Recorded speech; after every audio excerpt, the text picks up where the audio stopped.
vanishing folklore and belief. The White Dobbie, from Goblin Tales of Lancashire. Public domain reading.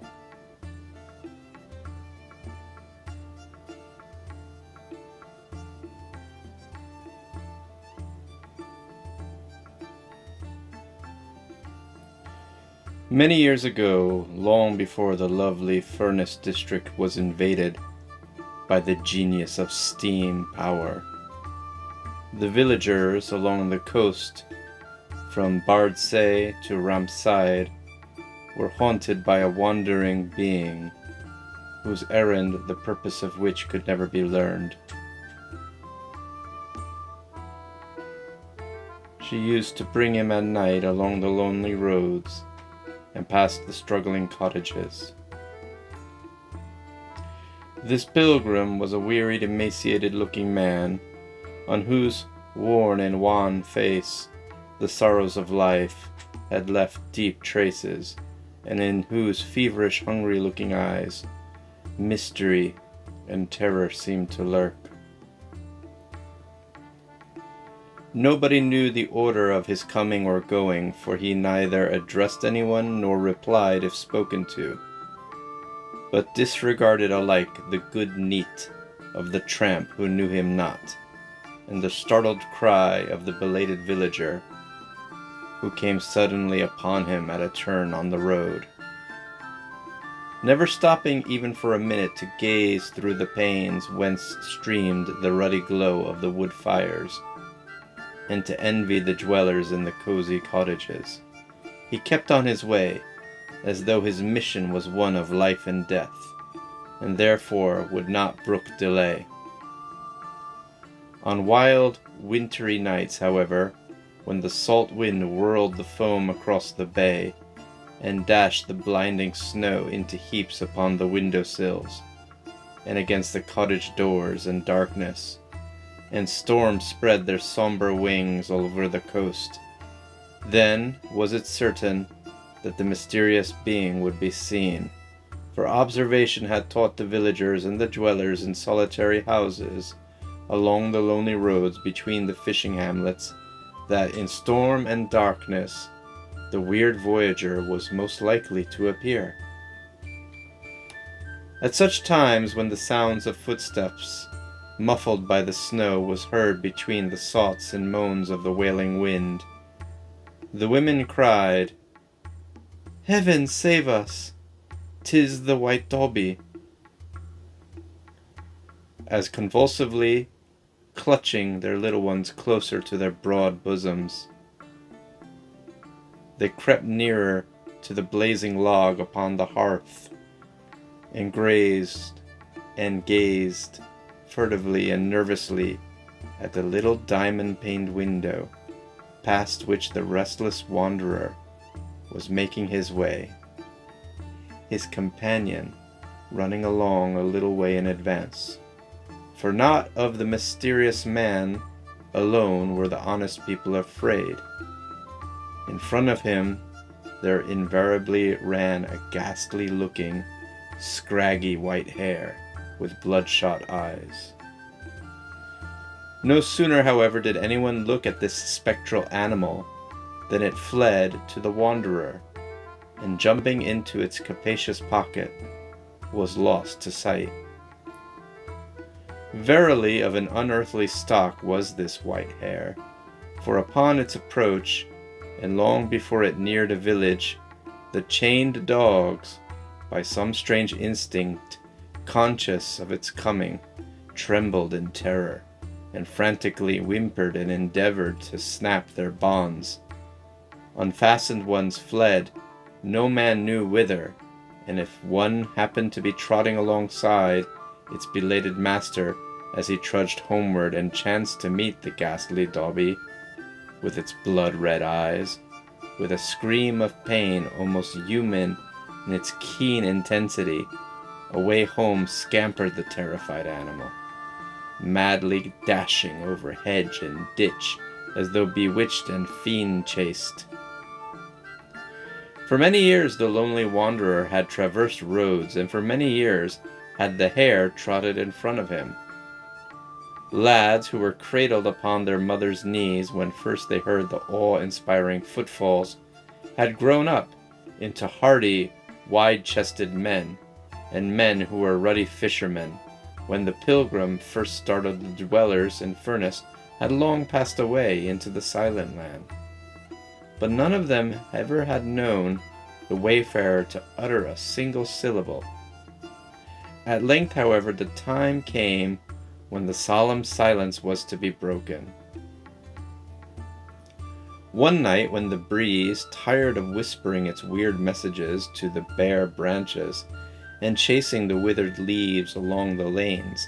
had begun to moan a hushed prelude to the music of a storm through the mist that had crept over the bay,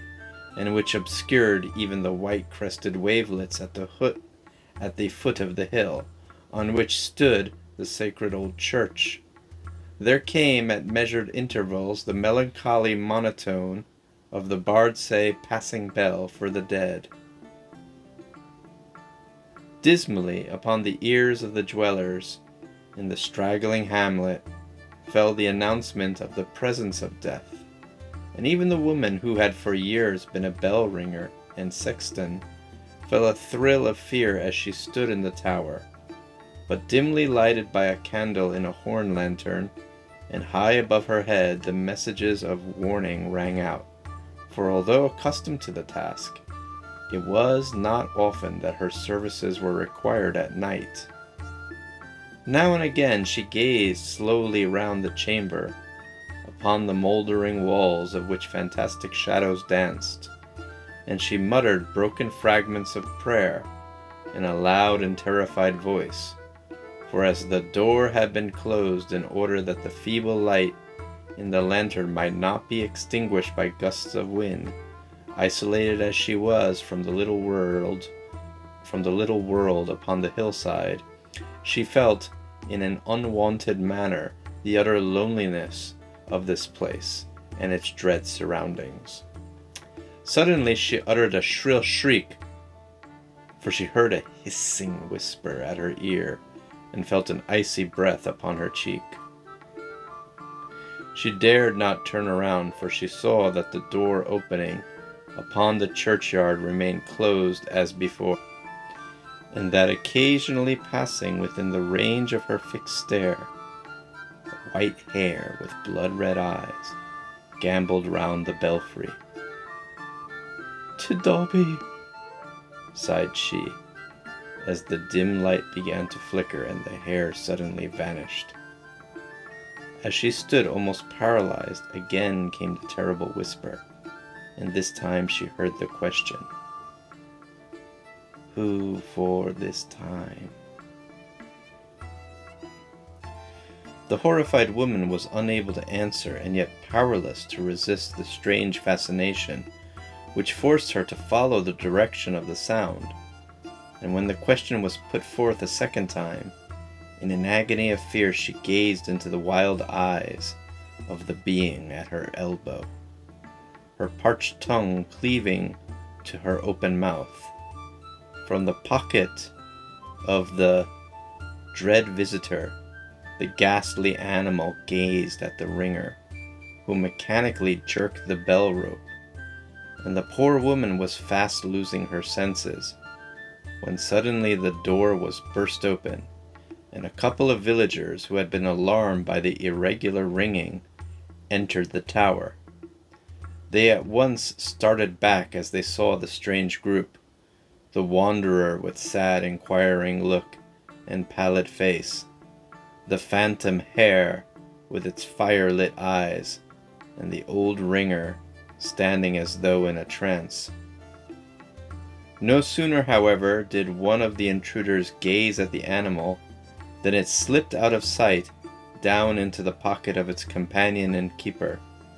and the wanderer himself hastily glided between the astonished men and out into the darkness of the graveyard. On many other gloomy nights afterward, the ringer was accosted in the same manner,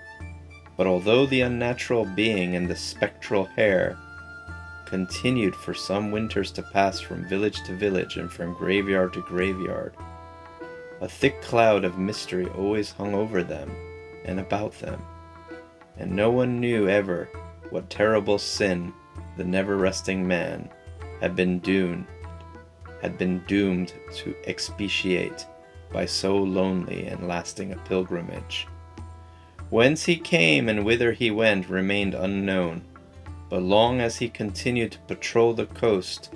the hollow sound of his hasty footsteps never lost its terror to the cottagers,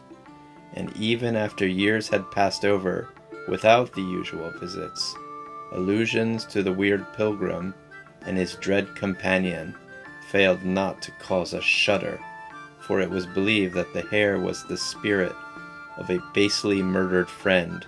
and that the restless voyager was the miserable assassin, doomed to a wearisome, lifelong wandering.